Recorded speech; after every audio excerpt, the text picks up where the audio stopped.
Welcome to the Instinctive Influencers podcast, a show where influence becomes one of your tools for success.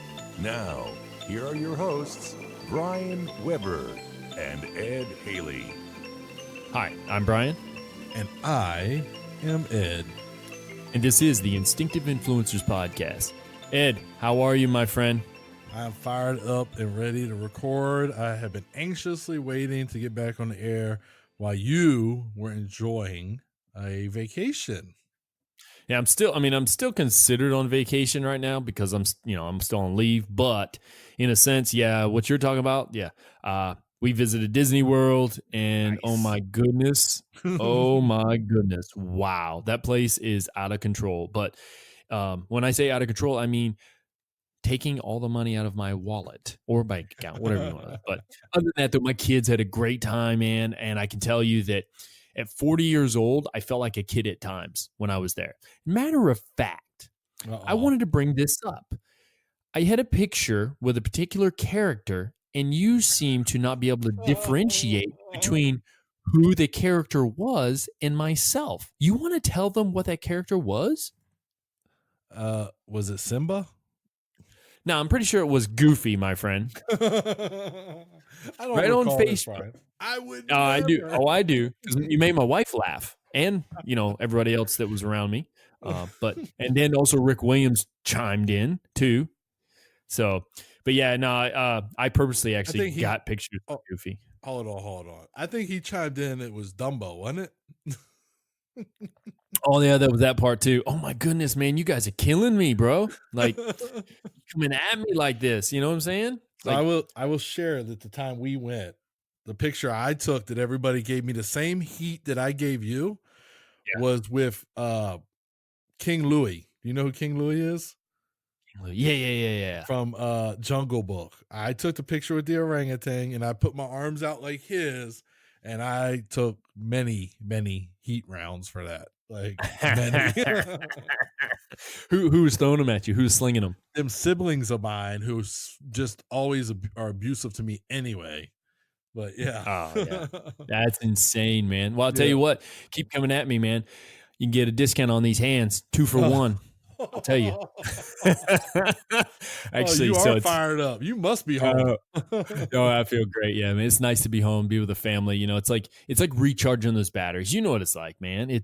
When you're away from your loved ones for a long time and you get to be back with them, it's like every minute I cherish, especially, with my kids. But I love being with my wife too. Don't get me wrong. And it's kind of cool. We get our days right now. We get our days together while our children are at school. So, just hang out. Sometimes, like, you know what I mean? Like, just hanging out with your wife after you've been away for a while I could just sit and just watch, train wreck television, and it feels awesome. Yeah, I know what you're talking about, man. Yeah, having conversation, and actually, because when you come from being almost isolated in a sense, when you think it about that way, right? You don't have that deep, intimate conversation with others. So you kind of hold it in and you can talk over the phone or over a video chat or something, but it's not the same, the fact that I can roll over at night, give my wife a kiss goodnight and say, good night, I love you and all that stuff. You know what? That means something. And I know, the same thing. Actually, you like to prop your book up on her pillow and let her turn it off for you. But it's just awesome. But yeah. So with that, you're about to do a bunch of trips. I'm going to have to get back to where I came from here in about 2 weeks, and we're going to have to be throwing out a lot of material. But what's really that's on my to-do list I can't call it to-do list anymore because we don't do that. My calendar type situation is we have got to throw out that episode 50 Warno now. I mean, we've did it before in a couple of other episodes, but we really got to throw it out there. We need to start getting these questions built up for that episode 50 Q&A. You and I just chit-chatting over the questions that are sent in by listeners, friends, family, colleagues, whoever. So with that, hey, those of you out there, send myself or Ed a message, or you can attach it to one of the Facebook pages of the Instinctive Influencers podcast one, or the closed Facebook group. 101 Influence is how you access it.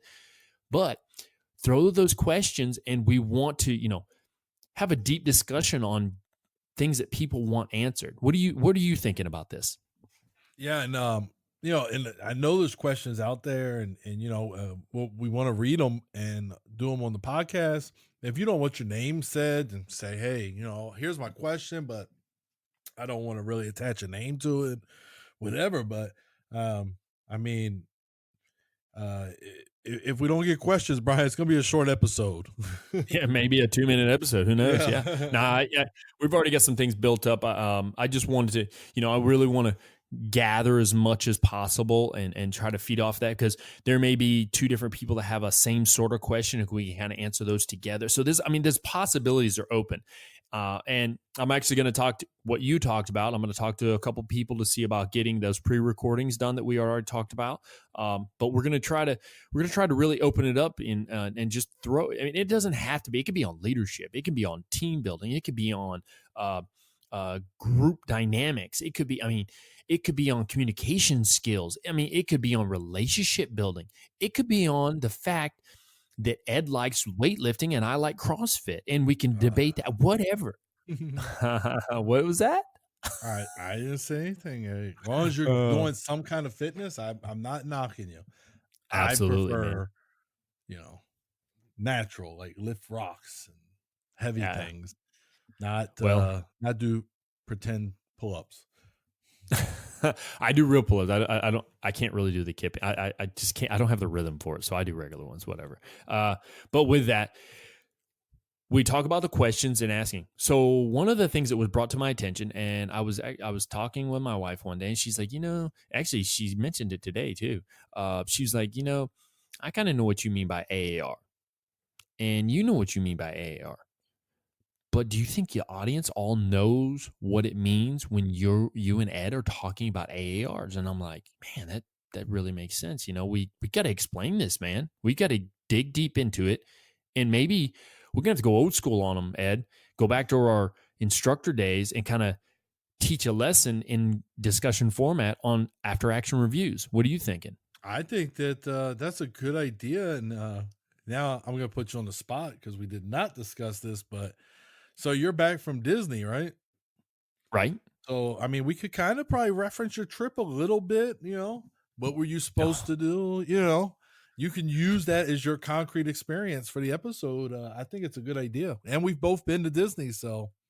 Oh, wow. Yeah. AAR the trips. Yeah. I mean, we can AR trips. All right. Well, maybe we'll throw that in as like little tidbit nuggets for those who have been and those who haven't and want to learn. So first thing is, right off the bat, I'm just going to say this. Start prepping your money now. All right, people? That's true. So, it's been 10 years. And I know that's true. Oh, man, I'll tell you. It'll get you back pocket. But to tell you the truth, the fun you have with it, to see the kids' faces when they see certain things. Hey, when I see certain people, I was like, oh, wow. So it was. I promise you were going to make memories that will never go away. Your kids are the perfect age too. There things happen during that trip that will be brought up when your kids are 18, 20, 30 years old. So that's the beauty of Disney. And I get it is expensive, but I just think that that's kind of the catch to it. Is there's just things that happen that you'll never, ever forget.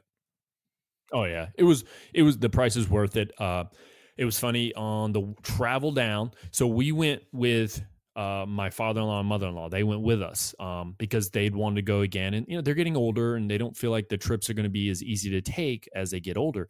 So we took them with us. We had rented a van and went down. My wife, she was adamant to try to get a picture of me driving a minivan. Didn't happen.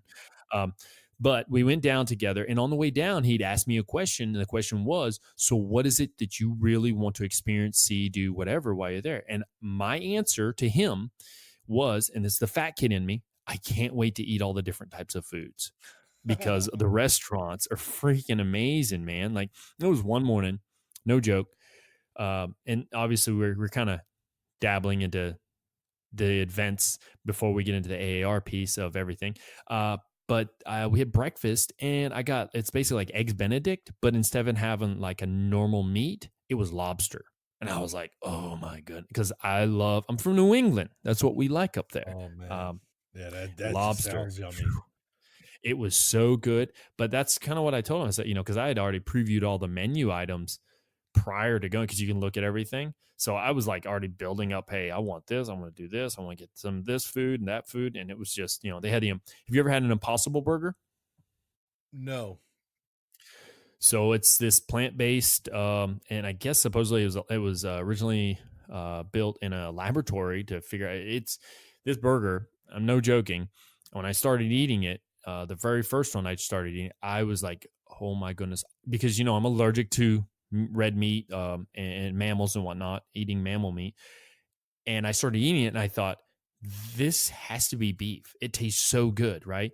And it actually kind of gave me the sweats a minute, because I'm like, I hope they didn't mess up and give me the wrong thing, but it was the right thing, and it was really good. So I would recommend people out there, if you want to try something that's alternate to, and obviously if you're like me, you can't have meat or you just don't want it, try that Impossible Burger, man. Whew, good.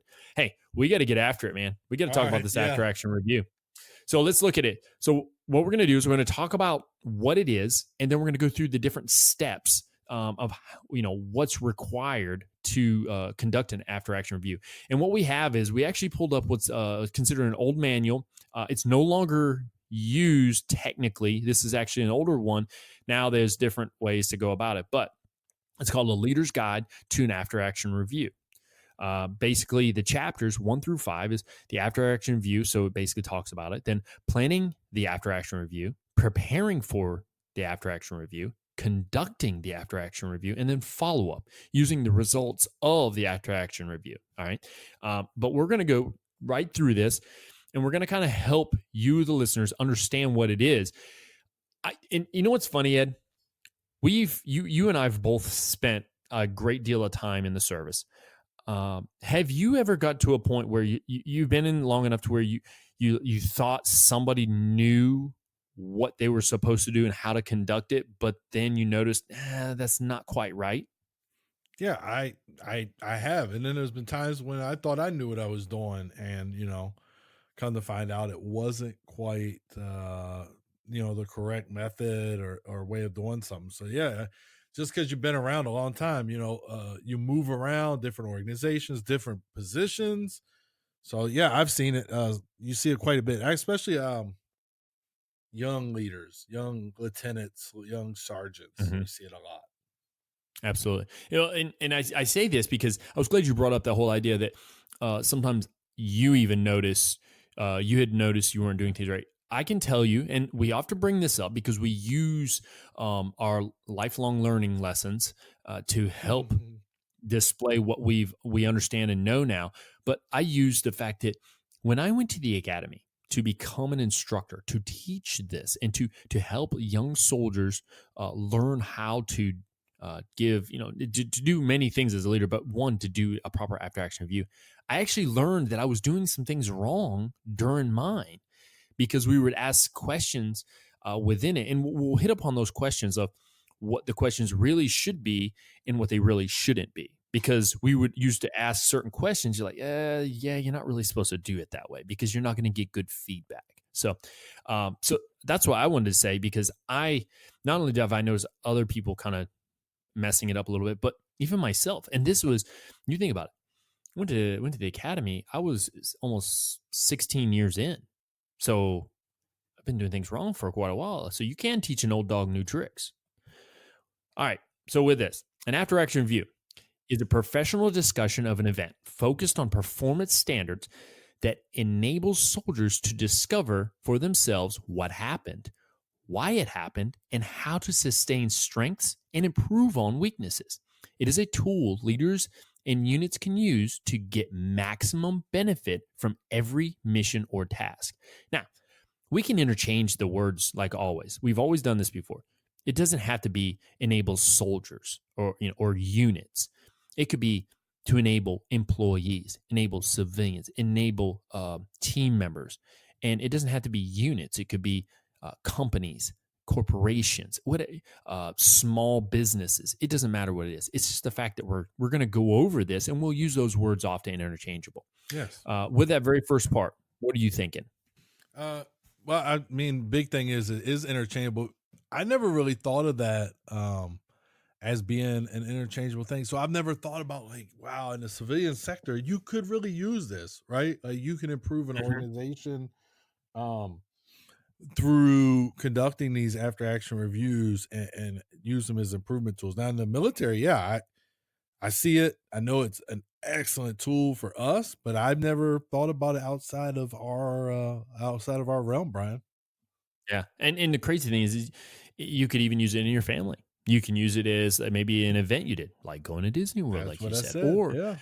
Yeah. or if you have a child who plays a sport or they do a particular after school activity, you can kind of use it there, and you can do it in general conversation. And that's the difference, because we're going to get into formal and informal. There's two different types of ways of going about it. But with that, this format, or the after action review that we use in the military, those of you listening, what it does is it provides candid insight into specific soldier, leader, and unit strengths and weaknesses from various perspectives. All right. So you have to think about it that way. You're getting input from all directions. Ed, you've talked about it before, the 360-degree leadership evaluation. Yep. Yeah. The assessment. Yeah. Would you consider that a form of an after action review? I absolutely. It's after action review on my leadership. It's telling me, how I performed with candid feedback and then anonymous candid feedback, because the candid part isn't easy when I know Brian said, he said these things, but when they provide that feedback anonymously like that, that one makes it a lot easier to say, hey, here's your strengths and weaknesses. Yeah. And with that, so you talked about candid feedback and insights to critical battle focused training type thing. We can think of it as if you say critical battle focused training to a civilian sector, they'll be like, whoa, we're not in battle. Well, no, you have enemies of sorts. It's your competitors, or it is the consumer who wants to bring you down because they don't like your product, whatever it is. So you do have those types of things. But the key word there that you mentioned is feedback. And it's understanding that I need to take in this. If it's on me, I need to be able to. We talk about ego all the time. Yep. Be able to take that feedback and be able to use it, instead of being, oh, well, that's why we did this, because we couldn't do this. So yeah, we're not going to. No, you don't say anything. I will tell you, right before I left the unit there, I did a massive company PRT session. We did an EMOM, or every minute on the minute type thing, and right at the very end, we did a AAR, and at no point was there, oh yeah, well, I could have done that, but I didn't. So this, no excuses. I just said, okay, so what happened? I went through the whole rigmarole. And everything they said, I turned around and wrote it down. And then right before myself and the commander walked back, I took my phone and took a picture. So that way, next time I do that, I'm going to go back and review that. And that's that feedback that I need to help for the focus training. All right. So details often lacking in evaluation reports alone. That's part of what it provides. Those small details, because depending upon the level. So let's look at, Ed, when we used to do AARs, one of the biggest things we used to do it for was physical readiness training, correct?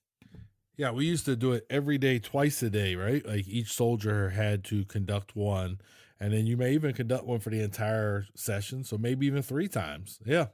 Let me ask you this.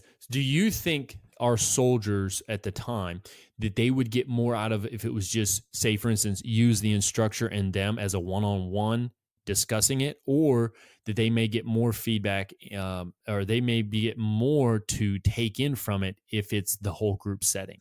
So there's a catch to the group setting. So I'm going to start off by saying, yes, you get more coming from their peers if their peers take it seriously. You know what I mean? Like a lot of times you'll say, you'll be doing this review of how things went, and the peers will say, well, the weather was nice. Okay, the soldier had nothing to do with the weather. So that's not helping to develop that soldier for the next time they give the session. You know what I mean? So if it's taken seriously, I feel like the buy-in is more when it comes from your peer. And that's the thing.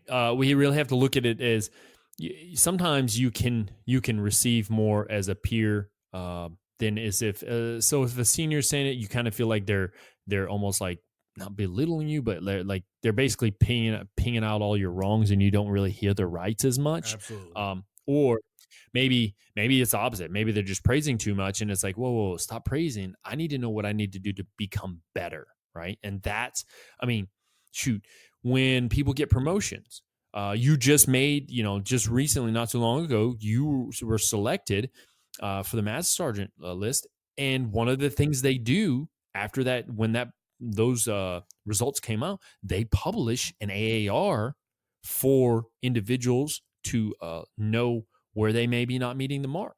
Yeah. I mean, Yep. it's just awesome. Now, we have to realize this though. AARs are not cure-alls for problems. They're not the cure-all. You don't save things for an AAR to make an on-the-spot correction.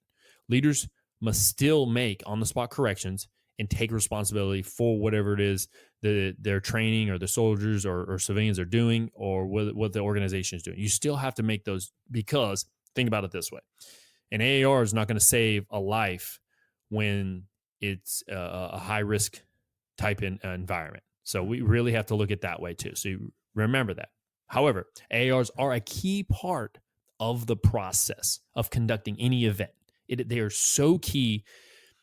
We live by them and die by them in the service, literally and figuratively. All right, they are what help us look at what we need to do next time to ensure lives are not lost, people are not injured, equipment is not damaged, and we're meeting the training needs. And that's what's key about it. And it can work for civilian entities. The goal is to improve everyone. So long story short, when it comes to knowing what an after action review is, you have to realize this. It's basically looking back an event that took place. It's helping fortify knowledge already had, and additionally gives gaining of new knowledge or understanding to help make something better. Two different types. You want to talk about the two different types that we have when it comes to AARs? Well, yes, Brian, I would love to. There are the formal and the informal AAR. And to me, I always remember it because, it's one of the key pieces. A formal takes more planning, more preparation. So formal would be, for instance, if I have a business and I'm on a team, right? I have my own little team, whatever it is, accounting, whatever. Mm-hmm. We're going to be in the conference room. I'm going to maybe have a slide. I'm going to identify a recorder. Like, these are things that take, maybe I'm going to have somebody else who has been doing some observing. They're going to come in, provide us some feedback. That's a formal. It's more rapid or more planned out. You put it on the calendar. Hey, 2 weeks, we're going to do this, da-da-da. Now, informal is basically impromptu, whatever. I mean, let's think about it. So we talked about the gym. Mm-hmm. AR really is, so, me and you are working out and you do the bench press, and then you get up and I say, hey, your range of motion was awesome, but you need to tuck your elbows in. That was an informal AAR. I just told you what you did well, and I also told you something you can improve on. So that's an informal, impromptu AAR. So basically, you're saying people are actually doing these already. They just didn't realize they were doing AARs.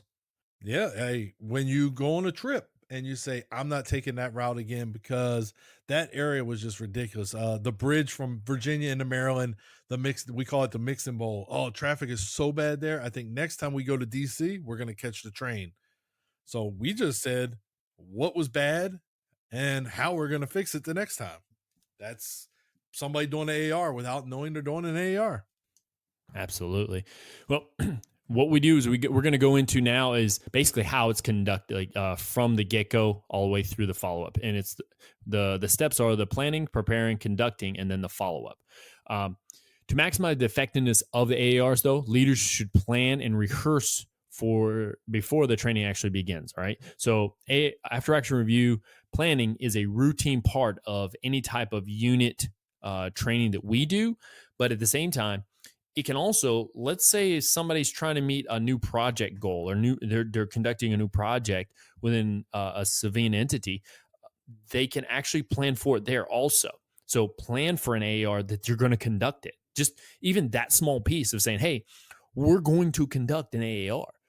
We're selecting these people to take critical notes, but we still need notes from everybody else or everybody's opinion, right? So just doing that in itself, just saying that you're going to do it, and then setting maybe a date or a time frame or, a completion. So here's the completion date that we're supposed to have. So we're going to try to do the AR X amount of days. Planning for it is very crucial because before you can do anything, rehearsals with us, rehearsals are one of the most crucial things. Well, that's planning. That's part of the whole planning and preparing is conducting rehearsals. I personally think if a civilian entity used this particular format that we have here, that the United States Army has been using for years, I think they would actually see a massive performance in the positive and not the negative with it. So what do you think? Oh, I think there's benefit to it. I think there's benefit anytime that you can identify a shortcoming, identify a solution to a shortcoming, and then implement that solution in any organization to include your household. It's just a excellent tool for those things. Like I said, we don't have to at my house. So, we're not going to whip out the old dry erase board and start taking notes and do some formal AAR at the house. But it's as simple as saying, hey, this is this. Next time we should try this. My wife's saying, yeah, you know what? That's a good idea. And then we implement it. It's an easy process. But I think it's excellent for any organization. Yeah, I couldn't agree more. So when it comes to the planning, all right, leaders are responsible for the planning, executing, evaluating, and assessing training. This is the deal. If it's not, to me, this is one of those things, Ed. To me, this is one of those top-down approaches. If the top takes it serious, many others throughout that chain of command are going to do the same thing. Have you seen that before, where either the top didn't take it serious or the top did take it serious? Yes, I have. I've seen that. Yeah, because how did you feel about those? So when the top doesn't take it serious, then that lacks that buy-in for the lower, because they look to you. You're their influencer. You're their leadership. You're their, you're where they're trying to get to. So you're sending them a message that it's not that serious. I love what you said there. You're their influencer. Hence the name of the show, Instinctive Influencers. Stuff it in there. No, but then I've seen the same thing, Ed. Let's say, for instance, so we do the command climate surveys, and we talked not too long about this. That is a form of an AAR for the command to know how things are within their organization, and it's anonymous, so it's a little bit more open. Now, there's sometimes people put stuff that makes no sense. Ridiculous. Yes. Yeah, they put derogatory stuff, or when I say that, they're using profanity and stuff like this, things that don't that really stuff. Yeah, just stuff like that. Yeah, that happens, but you're going to gain a little bit more understanding and knowledge from that. So you got to plan for it. We plan for these. Each event is evaluated during the actual training execution. We have to realize that.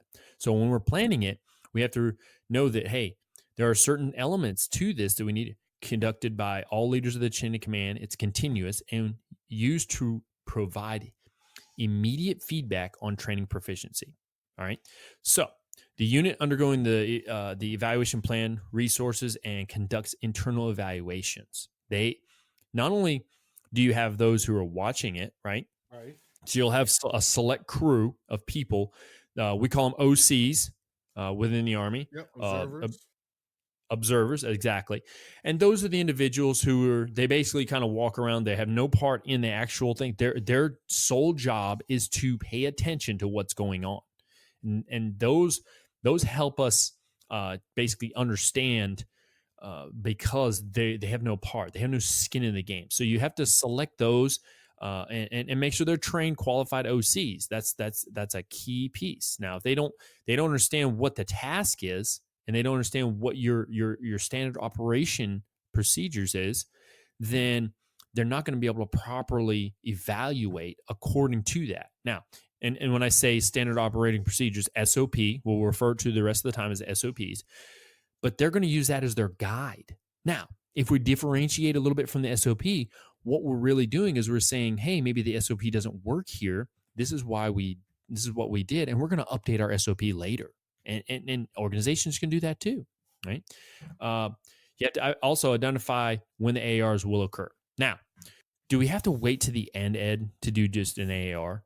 No, because I've been to the National Training Center in Fort Irwin, California, and there's certain significant events, and afterwards there'll be a pause X, or a pause in the action or the training to do the AR, because you don't want to wait.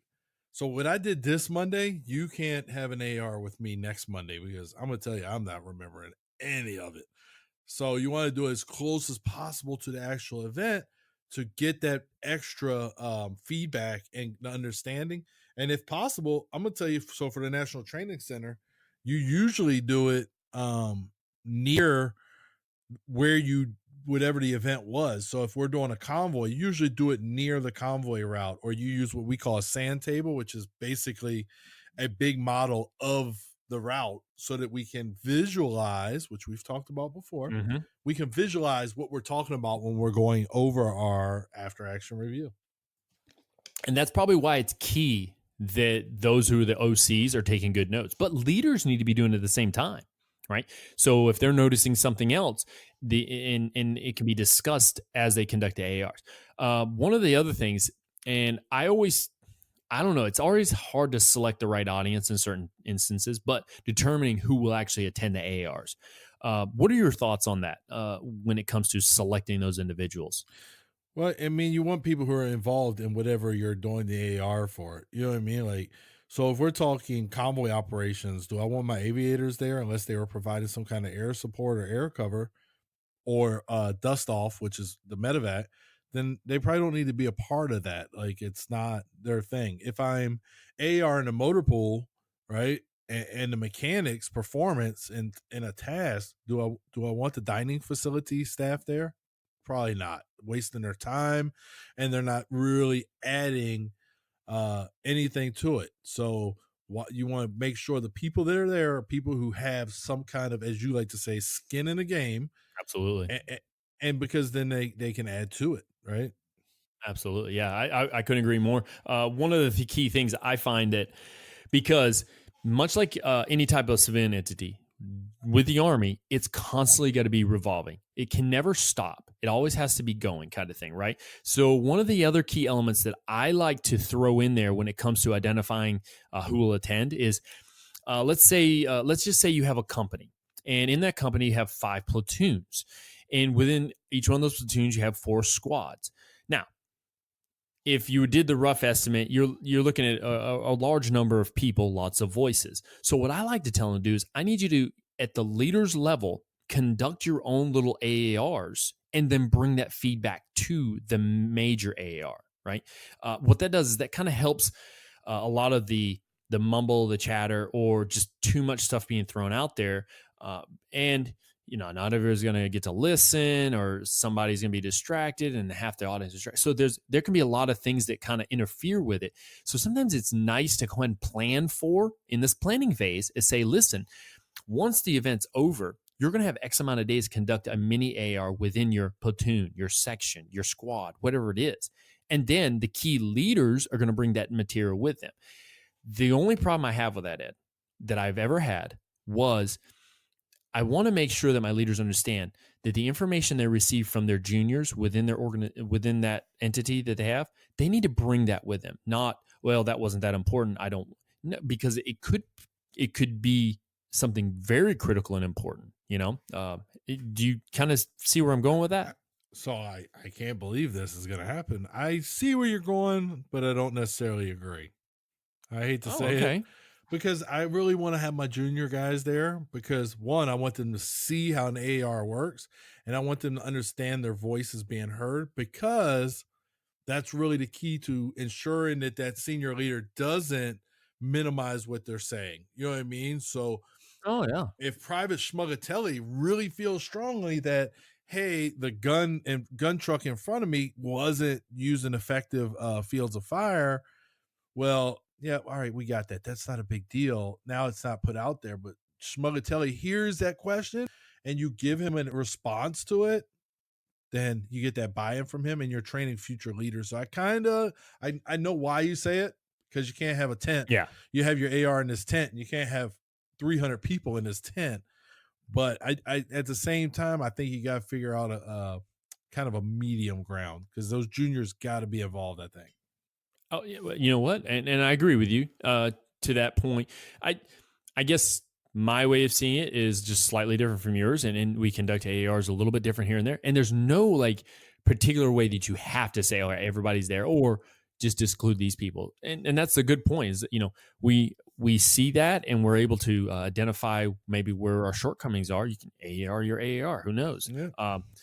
But the idea is selecting, you know, the right people to be there. And it is, you know, it is good to have some juniors there too, because it helps them. They're taking our job one day. They need to understand what's going on sooner rather than later. So, yeah. And then selecting the proper site, because you said, hey, I couldn't have 300 people in this little teeny tiny tent. That's obviously a given. And along with that selecting the sites is choosing the right training aids. Now, you brought up the sand table. You want to describe to the audience, those who don't understand a sand table, what a sand table actually is? I can give you, it's a representation of an actual area, wherever area you're using to train. So this is what I want you to think of. A lot of people have seen the old Godzilla movies. It basically, a sand table is Japan or wherever area you're training on, that scale, like you're making a Godzilla movie, right?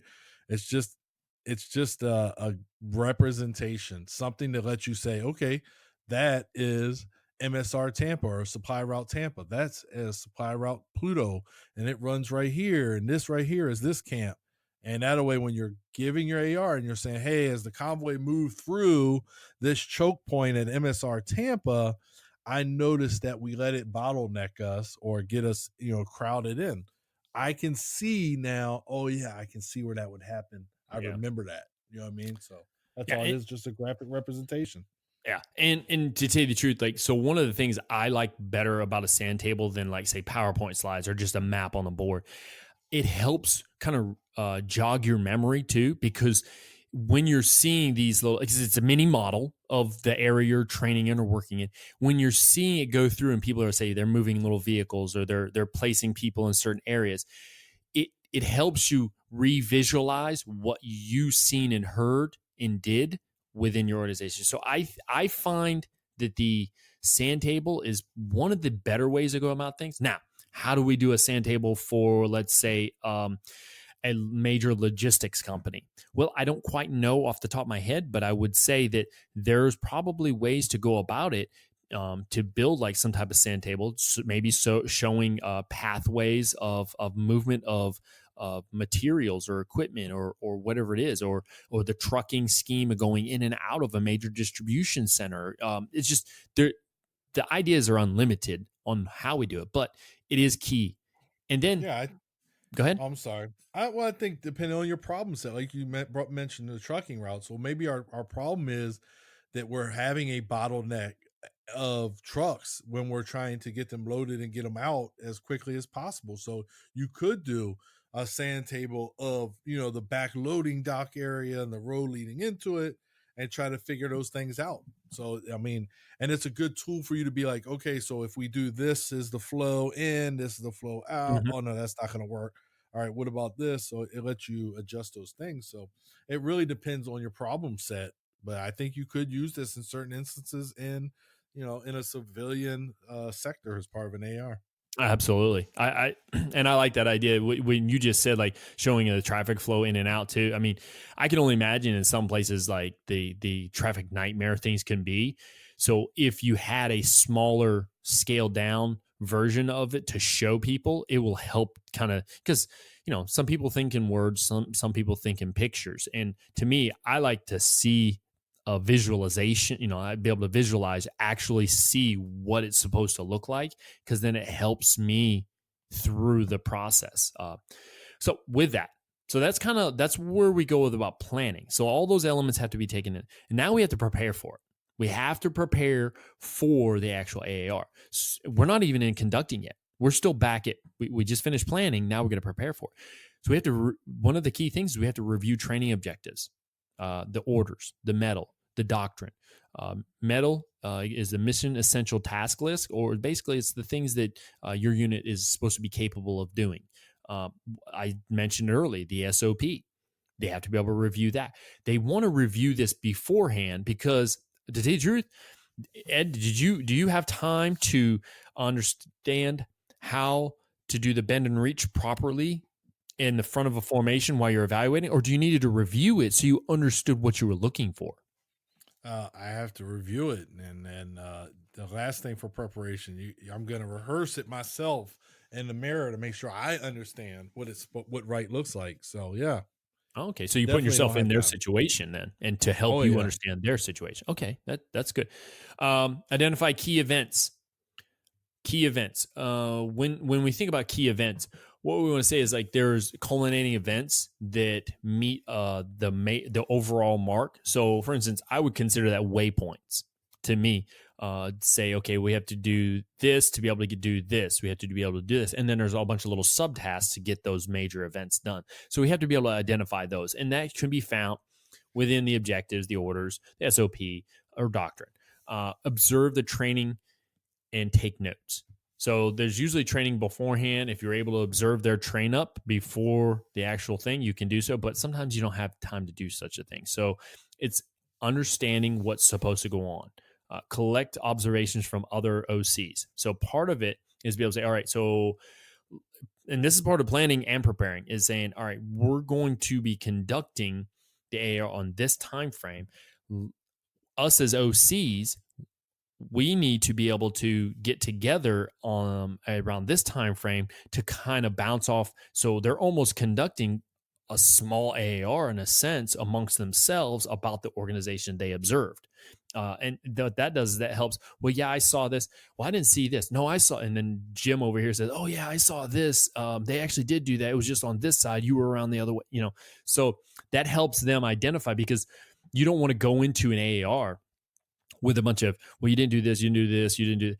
And it actually happened, because then it seems, in a sense, it seems like maybe that person wasn't paying attention enough. And now it just kind of turns into more of like, well, they didn't understand, they didn't catch it, so I don't really care what they had to say. There You know what I'm goes saying? your credibility. Yeah. Absolutely. Yeah, credibility. That's the key piece you're saying there.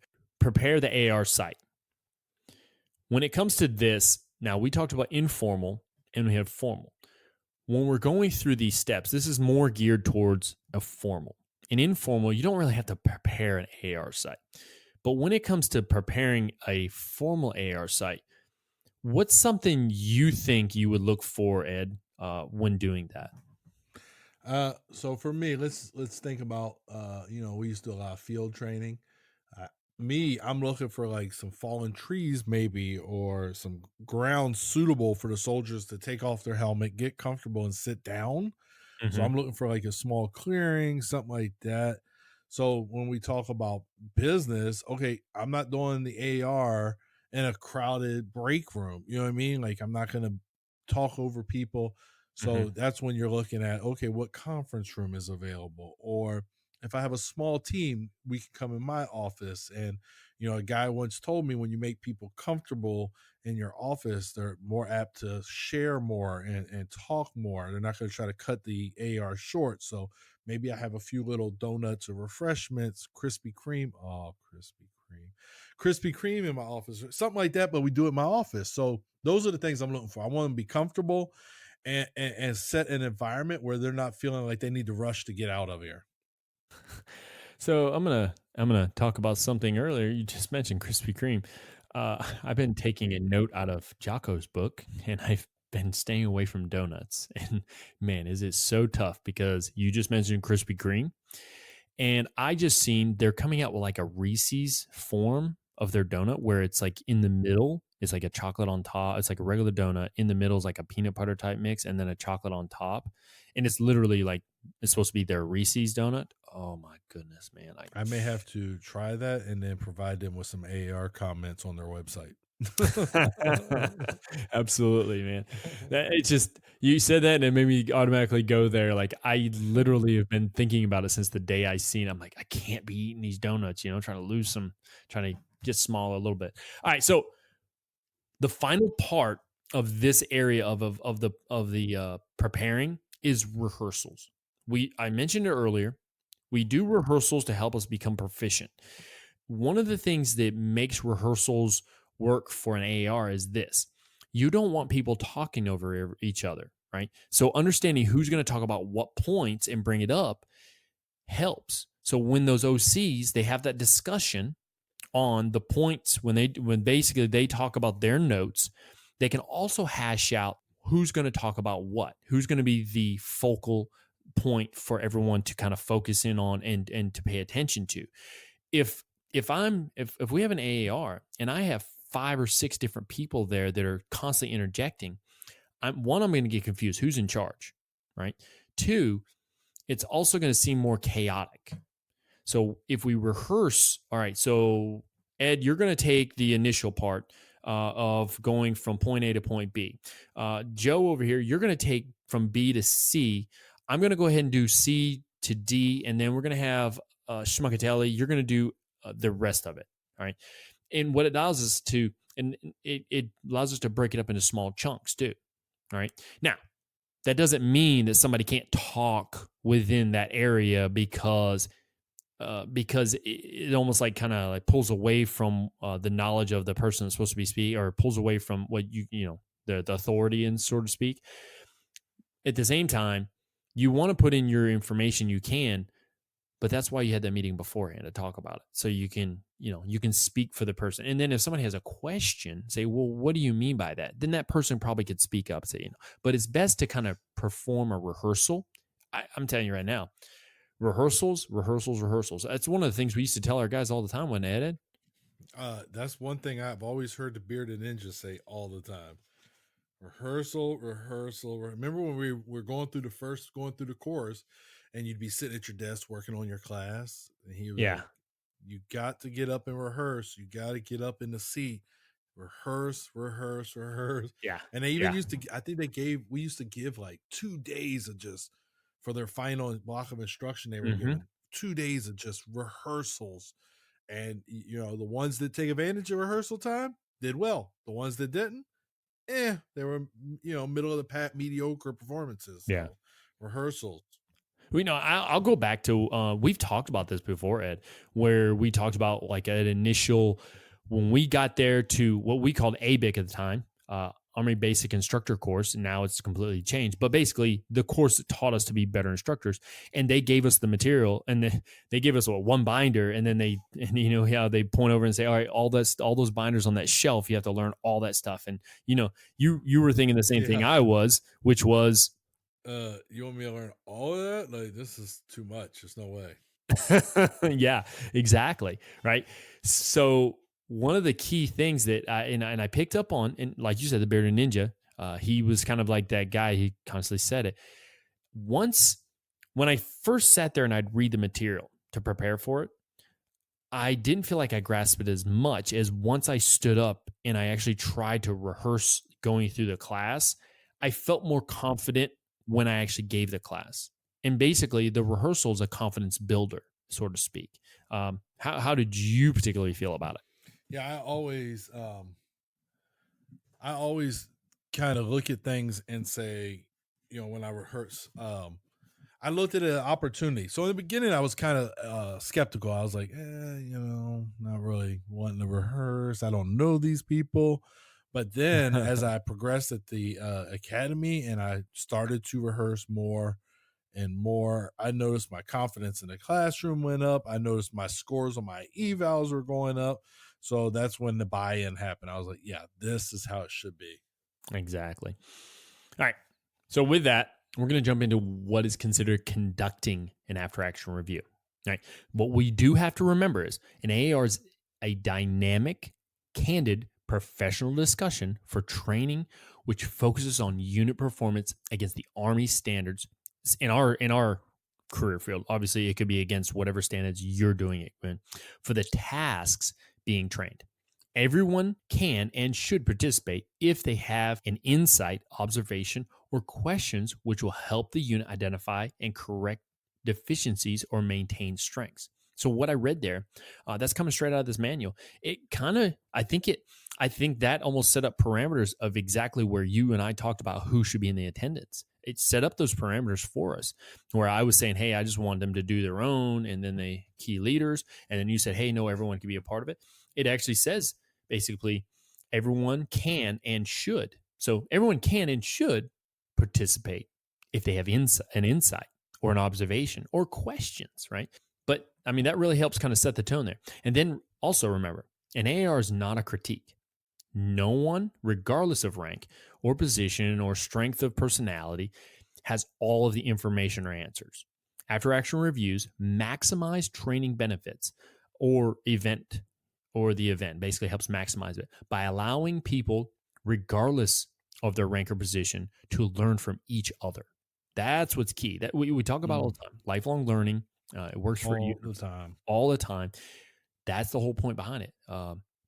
And then an AR does not grade success or failure. All right. So that's not what it's made for. It's not a grade, so to speak. It's just a review of what it is. Now, can you get evaluated for a grade? Absolutely. But it's more of like a look back because we want to improve this. There are always weaknesses to improve and strengths to sustain all the time. But so we have to remember that.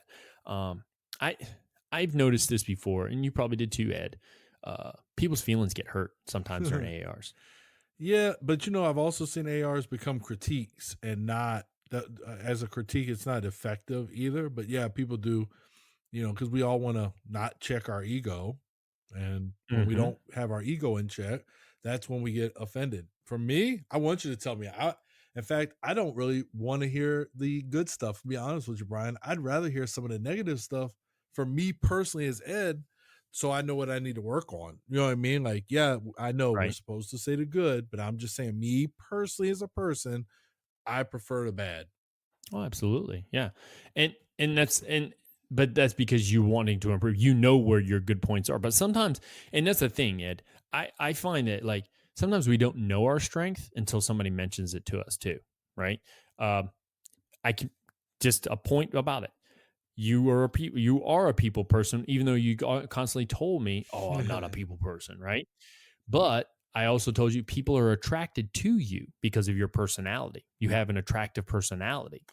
And, but I remember telling you this once. You're like, no, I don't think so. And then later on, he's like, I think you were right about that. But that was I remember when you said it. Yeah. Yeah. And it's about, and that's just an example of one of those things where it's like, sometimes it's good to hear those good also, but I'm totally with you, man. I want to know what I did wrong because I want to fix what I did wrong. But at the same time, people need to know what they did right too, because it's almost an affirmation, and positive affirmation really helps build upon that. And we'll kind of get into that too, kind of like how when we conduct it, how the wording we'll use. So with that, when we go to do this, when you're conducting this, there's actually a format that you go through. All right. So right off the bat, you got to kind of introduce the AR and then the rules of those ARs, right? The finger pointing and that, well, if such and such would have done X, Y, and Z, then we could have completely completed our mission. Well, there's no need for that, right? Those points are getting pointed out. You don't have to finger point on somebody or try to make somebody look smaller or not as competent to make yourself look better. Because now what you're doing is you're just turning into a defensive type situation, or a critique of someone else. And then we got to review the objectives and the intent. You have to know what you're talking about before you start talking about, the commander's intent, the training objectives. Maybe it's the organization's mission or vision for that mission on this particular project. You have to review that. So one of the key phrases we use, Ed, was what was supposed to happen.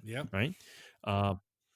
And then what's usually the next question we like to always ask our Joes? What did happen? I used to, when I first heard that, Ed, I used to be like, why are you asking that? That's so stupid. So this is one of those areas that I was doing wrong, because I always thought it was just supposed to be what was supposed to happen. But sometimes when we say what was supposed to happen, it's not actually what happened. So we say, hey, this is what we were supposed to do. All right, this is what we actually did, and it could be different. And that I never, I'm not sure how you, like, your knowledge beforehand or how much knowledge you had, that I never grasped onto until I actually went through a proper AR, and I was like, oh, now I see what you mean, because then I was actually doing the right one. And then, so another question we may ask is, what were the differences? And that kind of, Yeah, I've never used that. what's that? I've never used that. I saw that reviewing the material, and I've never used that. So Yeah. I'd like to learn more about that myself. That to me, I kind of like that, because what it does is it might actually open up doorways, Ed. It may open up something where it's like the idea of, all right, so yeah, we were supposed to do this, but instead we had to do this. Well, why? That's the why. You know what I mean? Why were there differences? There could be. It could have been because maybe the resources weren't there, or this wasn't that, and that gets put on the table, right? So now what we're doing is we're opening up. We may not be. I don't. We're opening ourselves up to what our parameters were, maybe, so to speak, or our knowledge base, our experience level of the group or the person. So to me, these questions, they kind of help establish the setting for what's going to actually be talked about. Right here, I was just kind of reading this here. It says these questions establish a common understanding of the work item under review. The facilitator, which is normally your OCs or whoever's in charge, should encourage and promote discussion around these questions. In particular, divergences from the plan should be explored. Do you have an idea of why you would think they would be explored more? You want to look at those things. So when we say what was supposed to happen and what actually happened, well, what caused if we stray from that plan? It could be, Murphy is a thing. Murphy's law is in effect. It could be, somebody came up with a better idea. There could have been a conditions issue. So you want to explore those things so you can refine your plan for the next time. So maybe what was supposed to happen didn't happen for a valid reason. So next time, why would we start with this is what we want to do if we know that didn't work the last time for a valid reason? So you explore it, dig deeper, peel back the onion, and see why those things did not go the way, it didn't happen the way as it's supposed to exactly. Absolutely. Yeah. That can be kind of one of those areas that some people miss where they're supposed to go on. But then we go into certain types of questioning, and we don't set parameters on this. This was the key thing, Ed, that I was messing up, because often people used to set parameters on it. Do you remember how they used to say it? Yep. Give me 3 ups and 3 downs. 3 ups and 3 downs. Yep. That's how I came up. I think the Army changed. I actually think that could have possibly, if you dug in, that may have been doctrinally the answer at one point. Maybe not ups and downs, but it may have been, hey, tell them give me 3 sustains and 3 improves, because no matter where you go, that is a thing. But doctrinally, it's not accurate. So maybe at one point it was, and it's just a holdover. Yeah. Yeah. I don't really know. And I always loved how Rick used to say it too. He's like, well, you can't put a number on all the good or all the bad, because there may be a little bit more than the other. Maybe the person really did really well, or the individuals maybe did really well, or maybe they were just hot garbage, right? And there was nothing good come out of it. That's why it's like you can't really set a number on it, but the very first question is, what worked? So we're going to go through, talk about what actually worked. And you can bust it up into different segments. You could talk about what worked in A through B, and then B through C, and then C to D, talk about like the waypoints I talked about. Or you can just talk about, you can ask all these questions about certain segments. You don't have to just stay a certain format on it. I personally, I like to kind of see what worked, and then the other question, Ed, of what didn't work, and then move on to the next segment, because it allows us to kind of like remember as we go along. What are your thoughts? I like to know what didn't work too, because then that generates a whole nother discussion. So, okay, so that didn't work. Well, what's some reasons that we think that didn't work? And we can even, especially in a small group environment, we can maybe hash out why it didn't work, and we could come up with the way to fix that issue. You know what I mean? And at the same time, we're teaching our soldiers to identify a problem, but also identify a solution or possible course of action for that problem. So, yeah, I like that, Brian. Yeah, and something you brought up there. So you said the why, what worked, what didn't work, and then why. That I think that's key, Ed. I think that to me, that's probably the most key part of what did and what didn't is the why. Because what if you have a young associate, a young soldier, a young family member, whoever it is that you're dealing with, and they thought, well, hey, nothing bad happened, so it all worked. Well, yes and no. Did the task actually get met within the parameters set, or do we have to change the parameters? And then why did we change those parameters? And understanding that why allows us to think critically differently, right? It's taking that we used to call it a GNI, general new information. Yep. Right. Oh, wow. And it's yeah. Hey, it's taking that GNI and it's kind of embedding it in them. So they learned and this is ELM for you all, experiential learning model. You start off with a concrete experience so everyone understands where we're going with this lesson. Then you publish and process that, which helps them relate with feeling, because if we feel a certain way about something, we tend to associate with it better. But then we jump into that GNI, that general new information. So there's the old knowledge, then there's new knowledge. And I think when we get into that why, Ed, when we get into that, we are helping them build upon their already gained knowledge by giving them new information, because maybe they didn't understand why. I hate it. I really do hate it, man, when you have the know-it-alls within the group when you conduct these, because I've dealt with it before, and it's like, seriously, man, you didn't know that. You're standing there winging this crap. You're just slinging whatever's on your brain about it. Well, yeah, this would have worked if this and this, but this is why that doesn't. It's like, come on, dude, whatever, Yeah, no, always got that one. And it happens. I got tested one time, not too long ago. I think I told you about it, Ed, but I really got upset with this individual. And I was kind of like, no, we're not going to do that way. We're going to do it this way, just because it's almost like they had to make their voice known amongst the group, and no one knew who he was. So the question is, why generates understanding of the root causes of these successes and failures. So realize that. And then the final piece of this is, what would you do differently next time? What do you think that's really important, Ed? I think it is, because what's the point of you telling me what was supposed to happen, what did happen, what went right and what went wrong, if I'm not going to use it? Like, what's the point? So yeah, absolutely, I think that's crucial. Yeah, I don't know how to implement it. Yeah, this question is definitely intended to help identify specific actions recommended, right?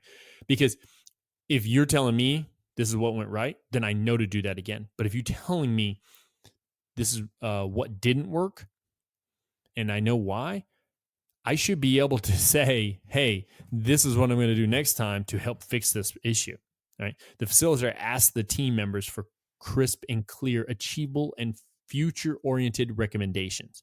We're talking in the future here. What can I do next time? I don't know how many times I've conducted an AAR with a soldier at some point, and they tell me this is what I'm going to do next time. And then we do this same event and they do not do it next time. Yeah. I mean, did you ever used to keep your notes? I don't know if you ever did, because I used to do it. I would transfer if I had notes about PRT, right, and I would do my little AARs on the PRT. Sometimes I used to transfer it, or I'd take pictures of it, and then when I went to evaluate them, because they would get the first evaluation and then I'd evaluate them the second time, I would pull them up to see if they're making those modifications. I didn't use it with the soldiers, but I never. So I had the laminated scorecards, and I would write my notes, and I would not get rid of those scorecards or notes from rehearsal or eval until they graduated, and then I'd wipe them all clean. Like, that was one of my graduation day tasks. Oh, I had it. I just never used it with the soldier. Well, I mean, to me, that's kind of almost doing the same thing too. You could always review it if you had to. Hey, at the end. But that really helps, though. You know what I mean? It, like, to me, that helps me identify if they actually took it serious or not. And some people may say, "Oh, well, this AR thing, this seems pretty simple." That's the crazy thing. It is really simple to do it. It's just, do you do it, and then do you use the information given? You know, uh, do, have you ever done an AR, Ed, where you kind of like, you knew it was just kind of like a we're checking the block thing? It wasn't really gonna work or help. Yeah, so I had students try that with me. So you say, "Hey, what was supposed to happen?" And they tell you this big long fancy answer. And then they would Hmm. say, I'd say, "So what did happen?" They go, "Exactly that. Absolutely not. No, no, no. Y'all need to Yeah, say something else because that's not going to work with me." So eventually they knew. Like my students yeah, got to know he's not going to accept exactly that. Like that's just yeah, lazy and there's no thought to it and there's no that's not helping anybody. So like, you know what I mean? Like I used to enforce them to tell me, but and then generic, I would call my soldiers out for generic responses. Like I said, "Oh, the weather was good." Yeah, can you tell me what he had to do with the weather? You can't, right? So come up with something else. Uh, yeah. good pace. Sorry, his cadence was fast. So how's his pace good? Like you guys are just throwing stuff out you've heard over and over, but you're not helping your battle buddy. You're not helping that soldier get better, especially when we did the practice. So we do the practice. You feed him a bunch of junk and you're not honest with him. Now we're at the real evaluation. He's doing the same things that were Hmm. wrong the first time because you, his peer, did not assist him. So yeah, I mean that's the point of an AR. We may as well not have one if you're not going to be honest and try to assist somebody. You know what I mean? Like Yeah, it's yeah. ridiculous. Yeah.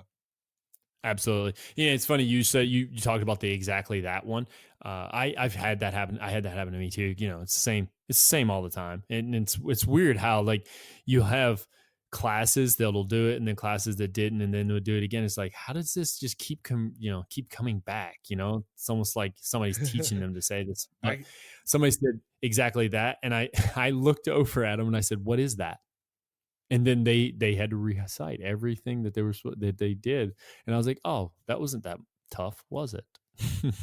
Yeah, the So, shortcut was not all that effective, now was it? Like yeah, exactly. All right, so what I wanted to bring up, I found this in a particular article, and you may like these questions. When I read through them, let me know what sticks out to you the best. All right, so a retrospective is a variation on the after action review and follows the same format, but involves asking the following more detailed questions. So I'm going to say this now. I think these questions could work during the after action review in helping of the facilitation of the original questions. And if you remember correctly, those of you listening, the original questions out there were this: what was supposed to happen? What actually happened? Why were there differences? What worked? What didn't? Why? And then what would you do differently next time? So here's the questions for the retrospective side of things. What did you set out to achieve? What was your plan to achieve this? How did this change as you progressed? What went well and why? What could have gone better? What advice would you give yourself if you were to go back to where you were at the start of the project? What were the 2 or 3 key lessons you would share with others? What next for you in terms of this project? Can you think of a story that summarizes your experience of work on this project? What should we have learned from this project a year from now? And are there any lessons for you personally? So, of those questions I just asked, Ed, right? Which one stands out to you? I have one that really stands out to me right now. mm, so I'm a big fan. I don't know why I'm a big fan of it. What advice would you give yourself if you were to go back to where you were at the start of the project? So this brings me back to when we had the episode about reflection. To me, Right. that's what I think of. I think that's a good reflection tool, Hmm. and kind of goes into when we talked about mindfulness too, being aware, self aware, and then now I got that advice I can give myself to make things better. So I kind of like that one, and it's the longest one. I don't know. Yeah, it is. It is the longest one. And actually, I think the next longest is the one I liked. It's, can you think of a story that summarizes your experience of work on this project? And I guess you say I picked that sort of because I feel like that's more like that whole experiential learning thing. Cause I really bought into that hard when we ended up starting doing the experiential learning model, because to me, experiences have helped me learn the most. Right. So let's say, for instance, right before I left, not too long before I left, we did a range and a soldier turned a vehicle around, and they turned this vehicle around. And I don't think they realized like the area they could drive. And it actually got the front tire stuck in the mud a little bit. So it's spinning mud everywhere. And I jumped on them a little bit, and well, a quite bit actually, and said, what are you thinking? You know how to do X, Y, and Z. You should have, looked at your pathway. I gave him all kinds of things. And I could tell he was the individual was feeling a little down. So about 5 minutes after that, because I let it kind of simmer for a minute, then I walked over and said, "Don't worry, man. I put an LMTV pond once, But I was able to kind of summarize what he did by talking about an incident I had, and it helped me associate with him. I knew how I felt, and at the same time, I had to think about it and think about how maybe he felt. For instance, here's another one. So last night, my son decides to use a word towards us, and he said, "Whatever." Oh, and I'm about to come unglued, right? So long story short, we figured it all out, but he said, "Whatever." And I said, "Excuse," he knew as soon as he said it, like, you should have seen his face, Ed. It's like, he knew that was the wrong word ever to use. Cause I looked at him and I said, "Excuse me." And he did notice, no, I didn't, like you're trying to take it back, but you can't take it back. And he doesn't realize he can't take it back. And I said, "Okay, go ahead." And my punishment for him, because I don't spank my kids. I really don't do things like that. 10 push-ups, buddy. And he did not want to do push-ups. So I sent him upstairs. I said, "Well, you go to your room then, no dinner." My wife, she looked at me, and I this is one of those times where it's like, I had to listen to my wife. She was right. I was wrong in a sense, because when I said no dinner, I said, no dinner. She's like, "Really? He should probably eat." And I'm like, it happened to me, and I use that. "Well, that's what happened to me when I was young." And she said, "Think about that." Like just her words. And it's almost like, why does she have to be my conscience? So I went through this. What's that? It sounds like she's doing an AR to me. It almost felt like it, right? Yeah. So she kind of turned my experiences around on me, and I was like, man, I got to go upstairs. I got to work this out with him and get him to kind of see what he did wrong so he can come down and eat, because I don't want it to be a lost lesson learned. You know what I mean? Oh, yeah. So I come upstairs and we talk about it, and I give him a hug and stuff. And man, he's crying like crazy, because it really hurt his feelings, because he felt like he completely disrespected us. And which, in a sense, I felt like he punished himself, just because when Ethan does something, right, that he knows he's not supposed to, he genuinely, and when I say genuinely, like, his heart is in it, and he tries to bounce back from it. So we ended up coming downstairs, and it all came over, like, no joke. His mom told him, "Hey, you're supposed to put your shoes back on the shoe rack." And he said it, and that's when, it blew up. So we're sitting at the table, and we made like these turkey meatballs, and he's eating his meatball, and he puts it down, and he's like, he's still, to kind of hold it back. And he's like, "Mom, I want to let you know, I put my shoes back when I came downstairs, and I'm so sorry." I'm like, okay. So you knew he got it, right? Yeah. And that was, but it helped me. It helped me as a parent when she brought up to me, "Hey, listen, really?" Because I said, "Well, I went to bed without food." And she looked at me, and she knew, well, that's not the right answer. So, and I was like, "Yeah, you're right." But it took me a moment, because I was in my mood. Yeah. So it really helped out. So that's why I think, can you think of a story that summarizes your experiences of work on this project? I think it, whether it be a project, whatever it is, I think that's how we relate things. So anyway, let's get to the follow-up, man. No. We got to get to the follow-up. Oh, no, we're not. This out. No. Oh, no? No. So I really found your story. I'm sitting here thinking about it while you're talking. You're talking about my man, Ethan. And it really dawned on me that, aren't our wives just walking ARs for us? Like, when we do something stupid, who's the one that's like, "Now, what should have happened?" And you know what I Yeah. mean? I know my wife is like a walking AR for me, and I'm thankful for it because sometimes, especially dealing with my siblings, I lack some emotion, and Yeah. she'll call me on it Intact. in a heartbeat. She will call me on it, and I'm Yeah. like, well, they should suck it up. And she's like, really?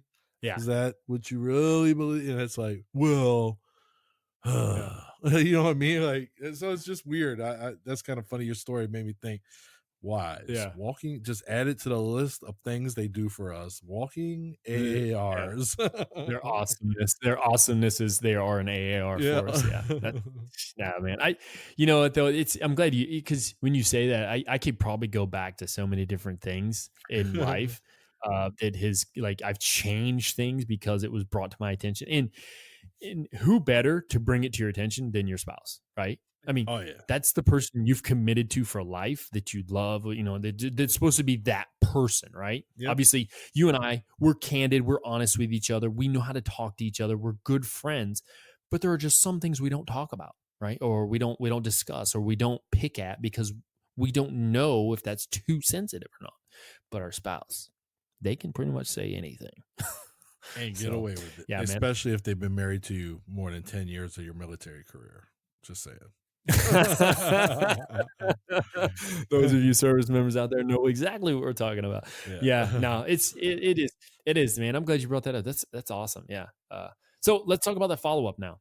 Let's get into that. All right. So you were doing it, Brian.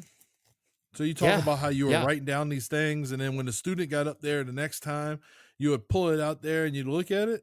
Well, you were following up. They told you, I'm going to fix these things. And you're like, well, you didn't though. Or you did, whichever, you know what I mean? You build that win streak by saying, well, look, hey, here's 5 things that you did wrong last time. And you only did one of them wrong again this time. So that's a remarkable improvement. Like, excellent job. You build that win streak and build up a little credit with them. So I think you already gave a perfect example of follow-up. Absolutely. Maybe another thing too, though, Ed, could be like how we fix our doctrine, our SOPs, or basically our guidance. Yes. Because if we say this didn't work and we still leave it as some type of instructional way that somebody's going to learn how to do it within that organization or whatever, and we don't fix it, then they're going to go back and redo the same thing that we said didn't work. So to me, that's kind of a way of going back and fixing those errors that we found in how we operate. I mean, and I've seen it before. I've seen it where there's a unit SOP. They say this doesn't work. We're not going to do it this way anymore. 2 years down the road, same stuff in that same SOP, and it still doesn't work. Yeah. So I mean, it's just one of those things. What else? Yeah, so that's something that we're actually doing. So we went through a rapid leadership change here, and some of the knowledge was lost in that change because it was so rapid. So now, I find I liken myself to a what's that thing? A Roomba? Yeah, the vacuum. I'm trying to figure a Roomba? Yeah, what's that vacuum? Isn't that what it's called? Roomba? I think so. So I've likened myself to that. Like, I'm trying to figure things out and I'm planning events, and then I bump into a wall and I make note of that. And I'm like, all right, that wasn't right. And then I bump into the wall, make my note and keep moving. And then on our share point, we're going through and revising things and saying, all right, this doesn't work anymore, or this area is not acceptable for this mission. So because of the leadership change and loss of knowledge, we've been doing a lot of revisions in my office currently. Yeah. But you know what, man, I'm gonna go out on a limb on this and say it. I love the fact of how resourceful soldiers, from our standpoint. Now, I don't know how civilians are, how soldiers can be so resourceful and can still get after it and still figure things out, even though they realize, okay, there was lost knowledge here.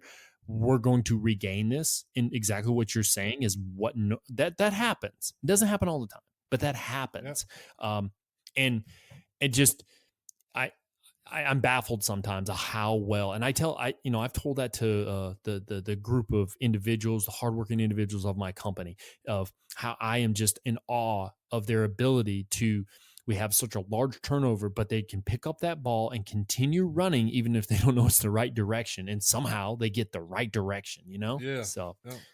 yeah, I love it, man. All right. So basically, the follow up is just that. We're following up on the information that was gone over during the AAR to ensure the norms were established or the new norms were established to continue the process and to do better, because you're always building on those things. I would definitely tell you, if you really want to use this particular format or you want to understand how the United States Army does it, just go to a Google search, type in TC 25-20. And what you're going to find is an old military manual, and it's open for distribution. So anybody within the public sector can actually look at it and pull this up. It's not hard. You're going to see at the very top corner, or the top right corner, says TC 25-20, and it's called A Leader's Guide to After Action Reviews. There's a date on it that says September 1993, so that means it was kind of like the last time that it was updated. But the material in it, just because it hasn't been updated since 1993, we do that same thing now. Now, could that be changed, updated, all this? Yeah, it could be, but it works. That's the thing. It works. So I would tell you, if you're not a service member, or you are a service member and you need to, freshen up on it. But if you're not a service member and you want to try to start implementing this particular format of how to look back at projects or any type of event to make it better, I would tell you, get this manual, pull it off Google. It's free. I mean, you just pull it off there and put it on and start reading it. It's not very long. I mean, Ed, before we started, I said, yeah, we got 5 chapters. It's only 23 pages. That's not very long. And then there's some appendixes, glossaries, and all that stuff. And let's just say you have a hard time understanding some of the stuff, reach out to Ed and I. Reach out to one of us and just ask us whatever questions you have about it.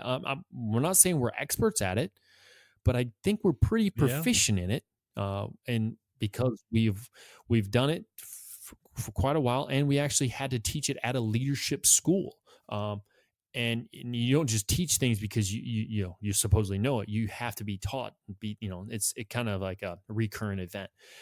With that though, Ed, what do you have to say about AARs before we start closing this out? Well, I think today we were supposed to discuss AARs in depth. I think that we did go into depth while we discussed AARs, Brian. I thought it was good conversation, and Yes. We set a time hack for ourselves. We did not make it because we both were very knowledgeable those. So next time we'll pay more attention to the clock, because I just noticed we didn't make it right now, but next time we'll pay attention. Yeah, definitely. And I would definitely say that next time I will just hit my hacks a little bit better, my time hacks, to make sure we're getting the information within that time period. One last thing though, I wanted to add in there though, you brought up something about Murphy's Law. I was thinking about this. There's a lot of people don't understand Murphy's Law. Maybe one day we should do a show just about Murphy's Law. Murphy's Law is it's a terrible thing. It is, but sometimes it's kind of nice because then you change directions on things that you need to.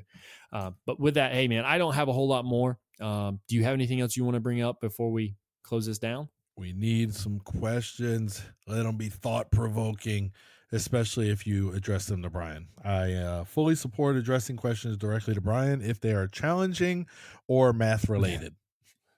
Not that good at math. Yeah, seriously. Episode 50, right around the corner. This is 43 you're listening to. So we'll probably, by the time you hear this, we will be very close to recording 50. So right around the corner, episode 50, we are soliciting from you, and you're probably going to see us. You probably will even see, before this episode comes out, see some Facebook Lives. I'm going to try to knock one out here today, probably tomorrow when I'm recording this. But we need those questions. Reason being, we want to hear back from you, the audience, those of you listening. We want to know what it is that you want to have questions about. You can make comments, whatever it is. Send them to either private message me or Ed. You can add them to the one of the 2 Facebook's page. Remember what I said earlier, 101 Influence. That's to get to our podcast page. And then if you just click visit group, you can become a part of our closed Facebook group where we pose questions every week. Now, you don't have to answer them. It could be something where you read about it and then you just think about it. All right. You do an AR on yourself about that question. But with that, I don't have much more about this. Really want to think about doing that Murphy's Law one down the road. Got some really good shows coming out, Ed. Yeah, we do. We're looking at another book. We've been discussing a particular book. We're going to be talking about one of the greatest military leaders of all time and his leadership lessons coming up. So we got those two on tap. Yeah, I'm excited. And we got something else coming from the Green Notebook real soon. So it's exciting. And so it's September, my friend. My siblings will be here in November for Thanksgiving, and we are taking a trip during their time here. So we'll probably be recording the sibling discussion on influence, the Haley sibling discussion in Dublin, Ireland. So it should be interesting. I'm going to send you some questions for that one, Ed. Because I want you to facilitate these questions I send. I am with it. The other thing that we talked about one time, Brian, that I haven't mentioned to you, and I'm going to mention it to you right now, is my wife and I have been reading the love languages and discussing it with each other. And we thought it would be awesome to maybe, a couple of months down the road when you're really missing Michelle again, that maybe we'll have a Weber-Haley discussion episode on the 5 love languages book. Oh, yeah. No, Michelle just finished it again. So she's ready again. She loves that. She loves that whole. Yeah. So it's our road trip book. So we'll do like a love language while we're driving, and I'll read it while she drives, and then we'll discuss it. That's awesome, man. Heck yeah. Yeah. So I think that'll be a good one. So we got a few good things in the works. Oh yeah. And we're coming up on that 1 year mark. Not too far down the road, brother. This is amazing. Yeah. Good times. Maybe we should revisit Benavidez. Yes. My man who needs a movie. Yes. All right. So with that, I want to say I am Brian. And I am Ed. And this has been the Instinctive Influencers podcast. We thank you so much for listening. Have a great day.